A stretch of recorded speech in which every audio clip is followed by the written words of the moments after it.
Waalaikumsalam warahmatullahi wabarakatuh. Ya, begini Pak, saya CGP Angkatan 10 diberi tugas melakukan wawancara kepada kepala sekolah di sekolah kami, yaitu tentang pengambilan keputusan berbasis nilai-nilai kebajikan sebagai pemimpin. Jadi di sini ada beberapa pertanyaan yang akan saya ajukan kepada Bapak. Yaitu yang pertama, selama ini bagaimana Bapak dapat mengidentifikasi kasus-kasus yang merupakan dilema etika atau bujukan moral? Menurut pengalaman saya dalam menghadapi situasi dilema etika dan bujukan moral, kita bisa mengidentifikasinya seperti ini. Kalau bujukan moral itu berarti kita menghadapi kasus di mana ada nilai kebenaran lawan kesalahan. Apabila bujukan moral itu terjadi, berarti ada bentuk pelanggaran norma hukum yang terjadi, seperti ada korupsi, penyalahgunaan dana, bisa jadi juga ada bentuk kekerasan yang terjadi di sekolah, atau ada pemalsuan dokumen. Itu tergolong semua dalam bujukan moral. Tetapi kalau dilematika, artinya kita menghadapi situasi benar lawan benar, artinya ada nilai kebajikan saling bertentangan, seperti ada nilai rasa keadilan, kemudian ada berdasarkan peraturan. Jadi itulah cara kita mengidentifikasi dari kedua kasus tersebut. Kemudian yang kedua, selama ini bagaimana Bapak menjalankan keputusan pengambilan di sekolah Bapak, terutama untuk kasus di mana ada dua kepentingan yang sama-sama benar atau sama-sama mengandung nilai kebaikan? Apabila menghadapi situasi kasus mengandung kepentingan sama atau benar-benar sama, bisa dipastikan kita menghadapi situasi dilematika. Dalam dilematika ini kita harus menentukan dulu jenis paradigma yang terjadi. Misalnya ada paradigma tentang individu lawan kelompok, kemudian keadilan melawan rasa kasihan, kemudian kebenaran lawan kesetiaan, kemudian jangka pendek dan panjang. Kita harus menentukan dulu paradigmanya yang terjadi. Setelah itu barulah kita menerapkan 9 langkah keputusan. Di antaranya juga ada nanti prinsip keputusan yang bisa kita ambil di dalamnya. Kemudian yang ketiga, langkah-langkah atau prosedur seperti apa yang biasa Bapak lakukan selama ini?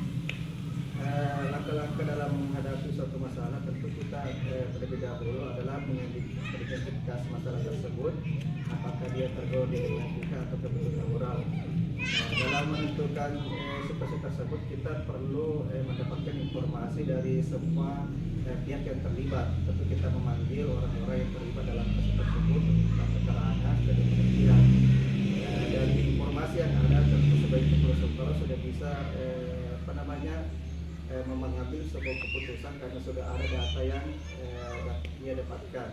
Tentu dalam mengambil keputusan ini kita tidak bisa lepas dari yang tadi ada tentang nilai kebajikan, kemudian nilai aturan yang ada di sekolah. Kemudian berikutnya, hal-hal apa saja yang selama ini Bapak anggap efektif dalam pengambilan keputusan pada kasus dilema etika? Yang saya anggap efektif dalam pengambilan keputusan kasus dilema etika, tentu kita tidak lepas dari 3 prinsip resolusi keputusan. Terkadang kita mengambil sebuah keputusan, kita memikirkan tentang hasil akhirnya ke depan seperti apa. Bisa saja kita juga mengambil keputusan berdasarkan peraturan yang ada.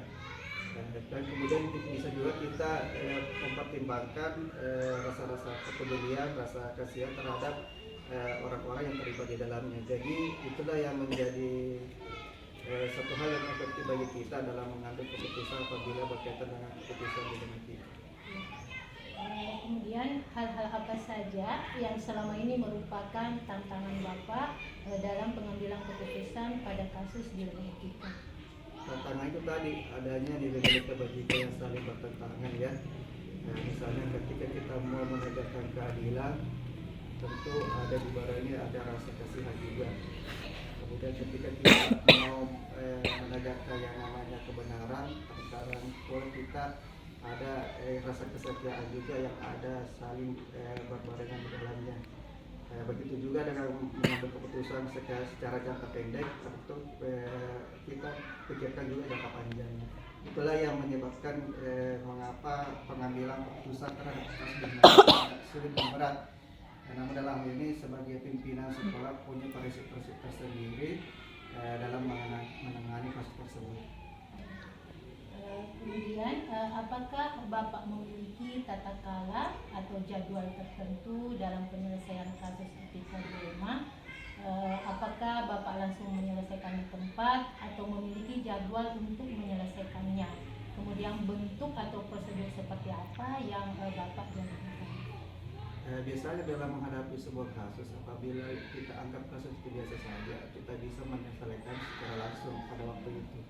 Apabila kita menghadapi kasus yang dimana banyak orang yang terlibat, tentu kita tidak langsung mengambil sebuah keputusan. Kita harus kembali tadi mengambil sebuah keputusan, menentukan paradigma yang terjadi, kemudian menetapkan tiga solusi yang mungkin bisa kita terapkan. Adakah seseorang atau faktor-faktor apa yang selama ini mempermudah atau membantu Bapak dalam pengambilan keputusan dalam kasus ini? Tentu kita harus banyak melibatkan semua pihak ya, semua pemangku kepentingan pada orang-orang yang terlibat dalam kasus tersebut. Kemudian kita juga bisa meminta pertimbangan kalau kepala sekolah itu kan ada pengawas, kita bisa meminta saran kepada mereka, maka juga kepada satuan pendidikan, satuan dinas pendidikan. Assalamualaikum warahmatullahi wabarakatuh. Waalaikumsalam warahmatullahi wabarakatuh. Baik Pak, apakah Bapak punya waktu sebentar? Ya, silakan Bu. Begini Pak, jadi saya ini adalah CGP Angkatan 10. Jadi di sini saya diberikan tugas untuk mewawancarai satu pimpinan atau kepala sekolah yang tentang pengambilan keputusan berbasis nilai-nilai kebajikan dan sebagai pemimpin. Nah, jadi di sini nanti ada beberapa pertanyaan yang akan saya ajukan kepada Bapak. Apa Bapak bersedia? Ya, silakan Bu. Ya, Pak. Jadi pertanyaan pertama, selama ini bagaimana Bapak dapat mengidentifikasi kasus yang merupakan dilema etika atau bujukan moral? Oh ya, baiklah. Terima kasih.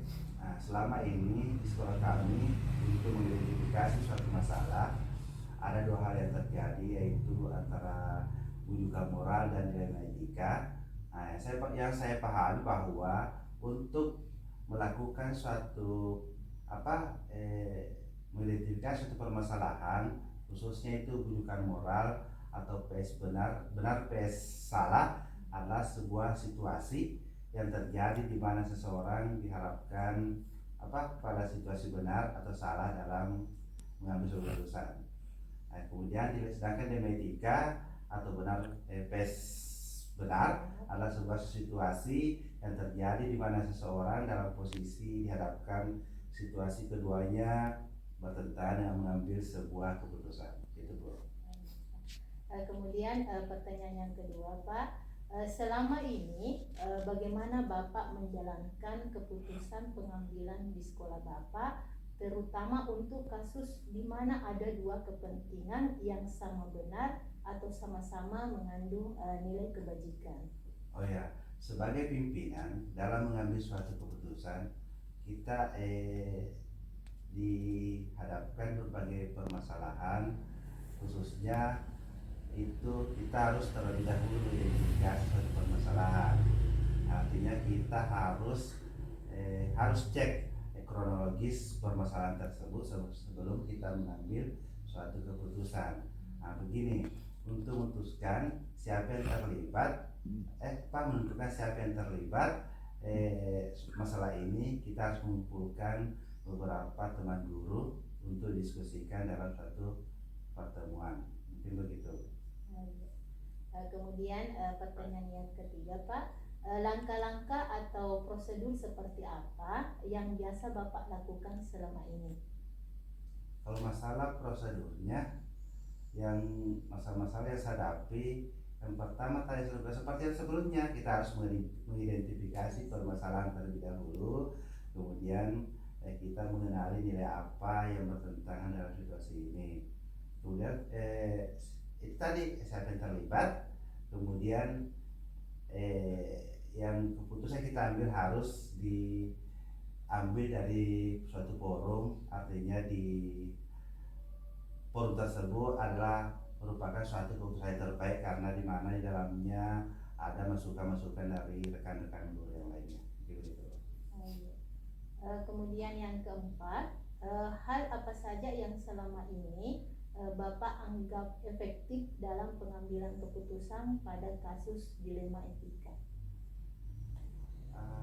Kalau berhadapan dengan dilema etika yang juga efektif dalam pengambilan keputusan pada kasus dilema etika itu ada 3 prinsip edukasi, yaitu berpikir berbasis hasil akhir, berorientasi pada aturan yang benar, dan mengutamakan rasa peduli, yaitu rasa peduli. Gitu. Kemudian berikutnya, hal apa saja yang selama ini merupakan tantangan Bapak dalam pengambilan keputusan pada kasus dilema etika? Jadi tantangannya Pak. Tantangannya itu contohnya permasalahan yang memang agak sulit untuk diputuskan karena menyangkut hal yang sama dengan sama-sama benar, itu adalah merupakan suatu tantangannya. Namun saya kembalikan pada nilai-nilai yang saya pegang bahwa ada aturan yang berlaku sehingga tidak lupa kepedulian terhadap sama juga harus kita pertimbangkan. Artinya ada rasa kasihan juga gitu.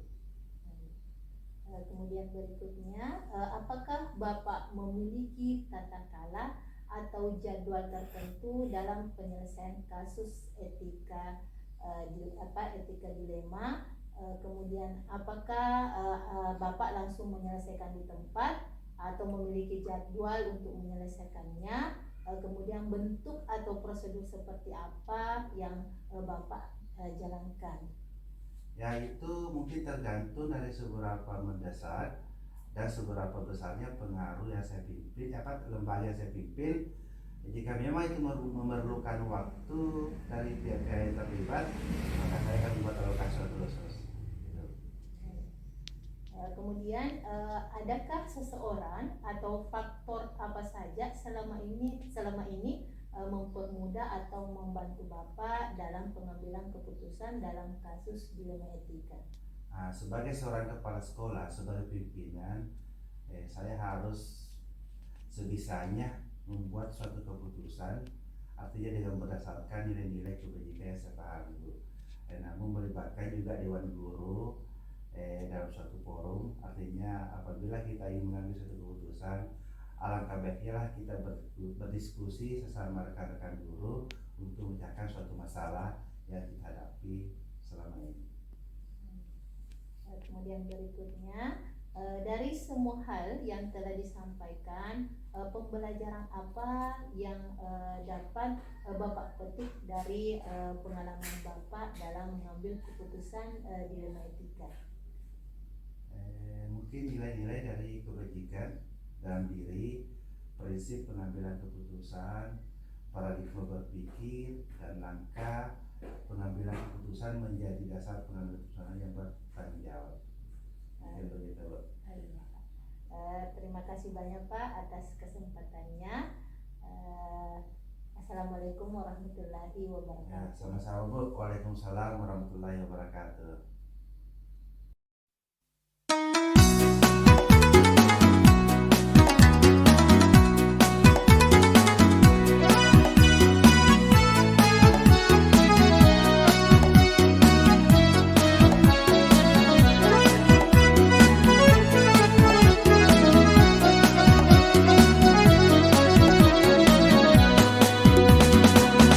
Ulu alau na tempe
sompet